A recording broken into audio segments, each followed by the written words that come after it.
na isinampa laban kay VP Sara mukhang sa basurahan nga raw ang punta dahil ang mga susunod na mangyayari posibleng hindi raw nila kayanin. Ito ang naging babala ng maraming supporter ni Vice President Sara Duterte sa mga taong naghain sa kanya ng sunod-sunod na impeachment cases na tila inihabol pa bago matapos ang taong 2024. Kahit raw alam ng publiko na marahil nasa likod nito ang House Speaker na si Martin Romualdez na maugong ng sinasabi noon pa man na gustong maging Pangulo o Prime Minister ng bansa, mukhang hindi raw uubra sa mga posibleng abogado ni VP Sara ang mga kasong isinampa sa kanya. Dahil bukod kay Secretary Panelo at sa kanyang ama at dating mayor ng Davao na si former President Rodrigo Duterte at veteran lawyer na si Representative Rodante Morcaleta, mukhang nakahilera ang mga abogadong handang dumepensa kay VP Sara at patunayang wala siyang ginawang iligal para mapatalsik ito sa pwesto. Lumutang ang pangalan ng mga veteran lawyers katulad na lamang ng kanyang asawa na si Attorney Manasseh Scarpio na posibleng maging abogado raw ni VP Sara.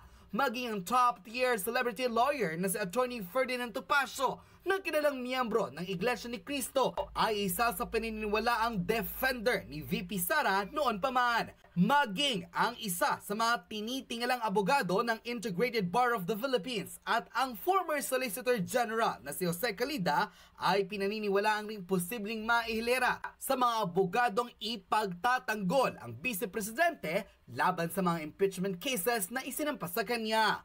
Magiging exciting nga raw ang January 2025 dahil expected na raw nagugulong ang kaso na pagpapatalsik kay VP Sara sa Kongreso dahil tiyak raw na mapapahiya ang mga kongresistang pilit siyang pinapababa sa kanyang kinauupuan sa higit 10 abogadong willing ipagtanggol ang Vice President na si Sara Duterte. Kilalanin kung sino-sino ang mga veteran lawyers ang handang idepensa si Vice President Sara Duterte laban sa mga impeachment cases na isinampa sa kanya. Panoorin ang full video! Panibagong taon, panibagong pasabog. Ganito inilarawan ng maraming defender ni Vice President Sara Duterte ang exciting na mangyayari sa 2025, partikular na ang mga di umano'y impeachment cases laban sa kanya. Sa halip na tingnan problema, mukhang marami raw ang mga maninindigan kay Vice Presidente at mananatili ang kanilang paniniwala na may babasura ang 3 impeachment cases na parehas isinampa sa kanya bago matapos ang taong 2024. Hindi naman raw nakapagtataka kung 3 sa mga veteranong abogado sa bansa ang voluntaryong nagbigay ng kanilang suporta at willing maging legal counsel ni VP Sara sa 3 impeachment cases laban sa kanya. Lumutang ang pangalan ng kanyang ama na si former President Rodrigo Duterte, former Presidential Legal Counsel Attorney Salvador Panelo, and veteran lawyer Congressman Representative Rodante Morcaleta.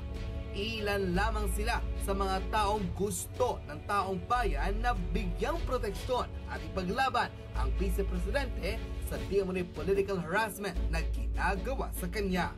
Hindi lingid sa kaalaman ng publiko na talagang sunod-sunod ang paghain ng impeachment cases laban kay Vice President Sara Duterte last year, particularly sa buwan ng December kung saan sinubukang panghabulin ng mga di umano'y complainant na mapatanggal sa pwesto ang Vice Presidente, na pinaniniwalaan namang isa sa mga nasa likod nito ay ang House Speaker na si Martin Romualdez, na una nang kumalat na gustong mag-Prime Minister o mag-Presidente sa taong 2028.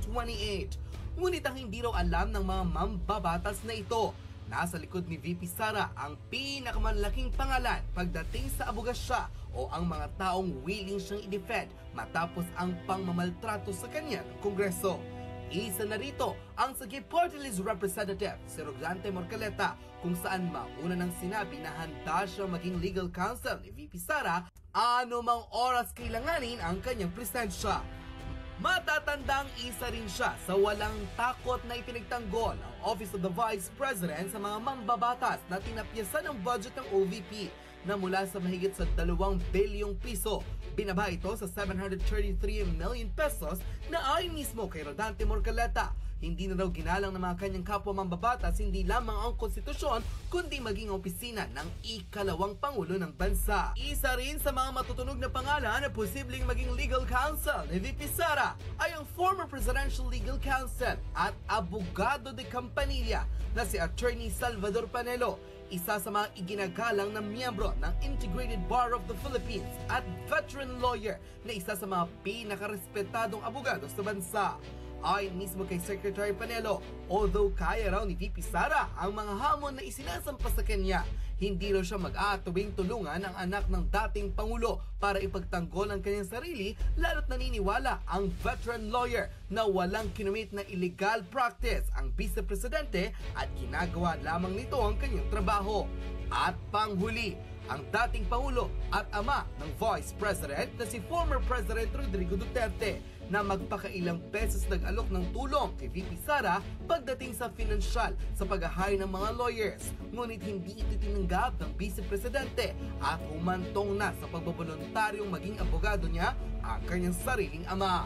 Nanindigan ang former president na isusumite niya sa IVP ang lahat ng mga dokumentong kailangan para maging defender ng kanyang anak sa 3 impeachment cases na isinampa rito.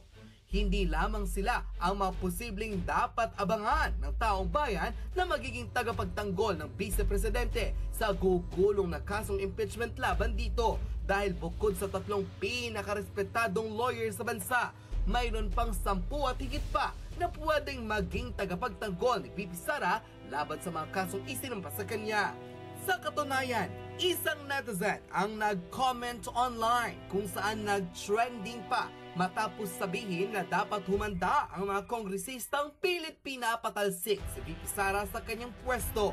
Dahil bukod sa 3 pinangalanan, tila nakahilera pa ang mga veteran lawyers na handang ipagtanggol ng Vice Presidente at panindigan na maibabasura ang impeachment cases laban sa kanya. Ayon mismo sa kanyang official public posts, the left and the loyalists will never understand the 3 lawyers that may serve as VP Sara Duterte defender in her 3 impeachment cases. Although yung isa hindi pa naman confirmed, but the 2 are more than willing to be her legal counsel. Her father, the former President Rodrigo Duterte, who served as mayor for more than 20 years, a fiscal officer, and once a member of the lower chamber of the Republic.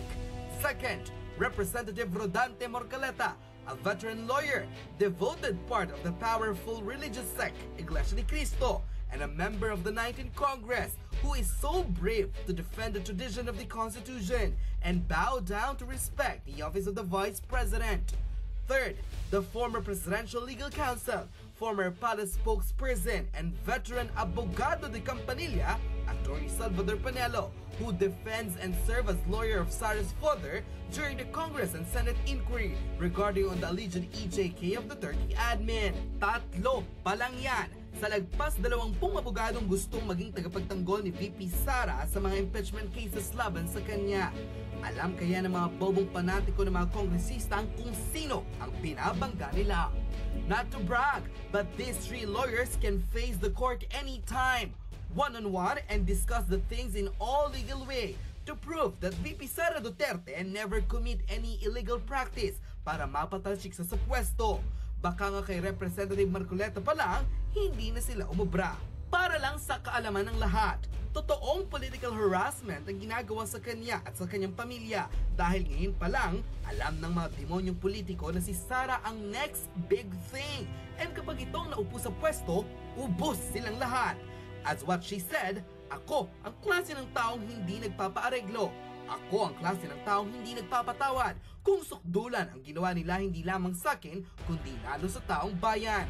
Her boldness and eagerness to get justice for those people na binastos ng gobyerno, ito ang mas lalo nakapagbibigay sa kanya ng lakas para lumaban at panagutin ang mga may kasalanan. Her voice and courage serve as flame to those people who believe in her and in her principles in life. Kaya ganun na lang siya ipagtanggol ng taong bayan. Back to the impeachment cases. Next year will be more exciting dahil malalaman ng tao kung gaano kabobo ang mga kongresistang kating-kating mapatalsik si VP Sara. They should remember that aside from PRRD, Secretary Panelo and Representative Marcoleta, there are more legal counsel willing to defend VP Sara in all the cases filed against her. This personality is all possible to be in her side.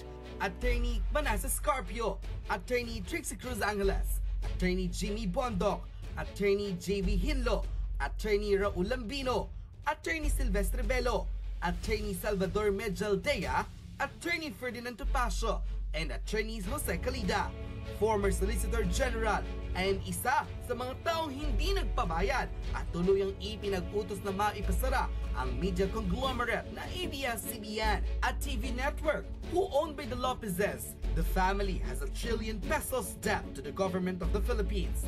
So paano makakalusot ang pagpapatalsik kay VP Sara kung dito pa lang hindi na sila makakasagot? Hindi pa dyan kasali ang mga kongresistang kaalyado ni VP Sara and the senators na una nang nagsabi na hindi sila pabor sa pagpapababa kay VP Sara sa pwesto.